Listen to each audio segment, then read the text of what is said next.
Good afternoon, everybody. I'd like to welcome you to our board meeting here, today being September 19th, 2024. And I am calling this meeting to order. And if you will please join me in a moment of silence.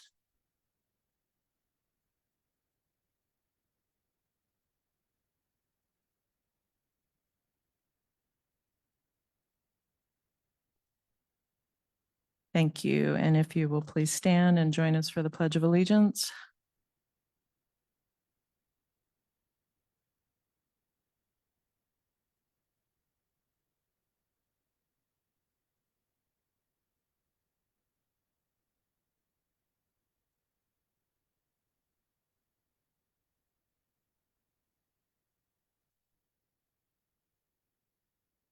Thank you. Madam Clerk, will you please call roll? Yes, Madam Chair. Ms. Burns, Here. Ms. Cooper, Ms. Dooley. Here.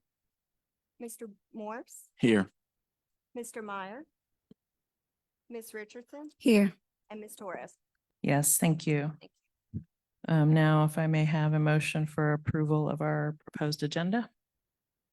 I move that we approve our proposed agenda. Second. Any questions, discussion? All in favor, please say yes. Yes. Yes. Any opposed? Great, thank you. And now we will open the meeting up for comments from any students in the media center or online.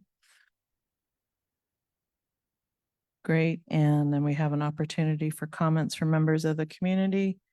Anybody here in the media center? Mr. Moran, step forward, please state your name, and you have 3 minutes.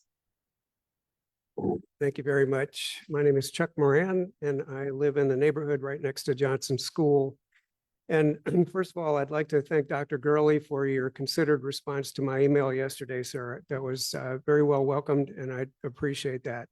I too look forward to an open and engaging dialogue with you all as we move forward and try to find a just and fair resolution to the school renaming process. I have 3 quick points that I want to make. In my email that I sent yesterday, I referred to statements made by Phil Varner, who was interviewed by the Daily Progress back and the publication of that date was the 3rd of August 2024. And anyone who's interested in reading that can log on to what'sinaname.info. The link is right at the top of the page. Mr. Varner is the author of the documents that the board and division have relied on to drive the renaming process to date. And not only does that set of documents unfortunately malign just the Caucasian namesakes, but spares all of the African-American ones. And on the face of the documents, that is an injustice, if you ask me. The first, let's see, and as he does go through the documents, he does so in a very unfair and biased manner. And I've covered that ground in multiple forums with all of you, so I won't go through those details at this point. Varner says that he is, quote, trying to paint a picture and tell a story and not trying to write a professional historical analysis. In fact, he says he has no professional background in the construction of history in terms of analysis. He also states that he was, quote, expecting the school system to do more research and not just do the stuff that just not go with the things that he had submitted. Varner's story, unfortunately, has led to the defamation of my great aunt Sarepta Moran, who is one of the namesakes for Burnley Moran Elementary. He also claims in his article that teachers, and this is very curious to me, that teachers were ordered back in the 20th century to teach a state-mandated curriculum of white supremacy. I wasn't aware of that. This man definitely has a clear bias, and he reveals that in many different forums. He has no evidence to disprove that my ancestor was a believer in white supremacy or the lost cause myth, for instance. But he goes on to say that that was the most common belief system of white people in their day. This is the guy that you all are relying on to present factual information to our renaming process. There are numerous reasons to disregard the flawed and biased documents that as you enter this next phase of the renaming process. And I really have a hard time believing that you intend to submit them as factual material to the renaming committees to support the process of renaming our schools. My second point, the majority of the board that sits here today was not on hand, nor was this new renaming process in place when you all decided in April of last year to affirm renaming Burnley, Moran, and Johnson. And given the fact that this board is the one that will be deeply engaged in the manipulation, the engagement of that process, I think it's only fair to resubmit Burnley, Moran, and Johnson to that process. So number three, in closing, I respectfully request that a member of this board do the right thing today and offer a motion to remove the flawed Varner documents from the division's website and to allow the advisory committees to fairly review Burnley, Moran, and Johnson, along with the other unreviewed namesakes, the other unreviewed schools. Otherwise, I feel like you are perpetuating an injustice that exists in opposition to your stated values. Thank you very much. Thank you. Any other comments? All right. We are now to our action item. Thank you.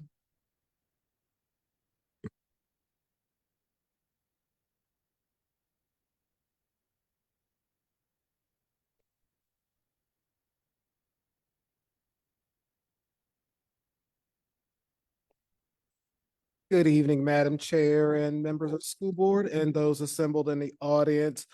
This evening, I want to stand before you and ask that when we did the policy revisions back in May, we had inadvertently swapped the school naming policy. And so for the new school board members, the members who came on January, and we had done a lot of work. The school board and staff had done a lot of work with the renaming policy. And then you all were involved on one of those Saturday work sessions where we did work with the regulations. And so I would like to draw your attention to what was uploaded in ESB, which was the policy that was adopted by the school board in December of 2023. Particularly, what sets this policy apart from the one that was uploaded inadvertently was if you look at the third paragraph where it says school board reserves the sole control and authority over namings. It also goes on to state that it's the intent of the school board to involve stakeholders such as students, teachers, and interested citizens. And it concludes by stating that any entity, quality, or ideal that the school board deems worthy of recognition, which we refer in our regulations as purpose. And it also goes on to say that schools can be named after local history and geographical areas, so place. So we would consider purpose and place as we're naming schools. And you instructed us, as we did, to include that in revised regulations, which are very linear and provides a lot of guidance to the school naming committee. So I will entertain any questions, but what I would like is if you all would approve us to go back to the policy that was adopted and approved on December of 2023. I was just going to make a motion. I move to adopt policy FFA as presented to us tonight. Second. Any questions or discussion? All right, all in favor, please say yes. Yes. Yes. Any opposed? All right, thank you, sir. Thank you. All right, at this time, we will take any comments from board members. No comments? All right, and then just for the public's sake, just a quick rundown of our upcoming meetings. We do have a meeting October 10th, which is our normally scheduled. It's shifted a little bit because of a holiday, I believe, but it's October 10th at 5 p.m. And then October 15th, we have our meeting with legislators, Senator Deeds and Delegate Carlson. And that is at 5 p.m. and that'll be at K-Tech. And then October 19th, we have a school board advance at 8:30 at Johnson Elementary. And if there are no other comments or questions, I will adjourn this meeting. Thank you.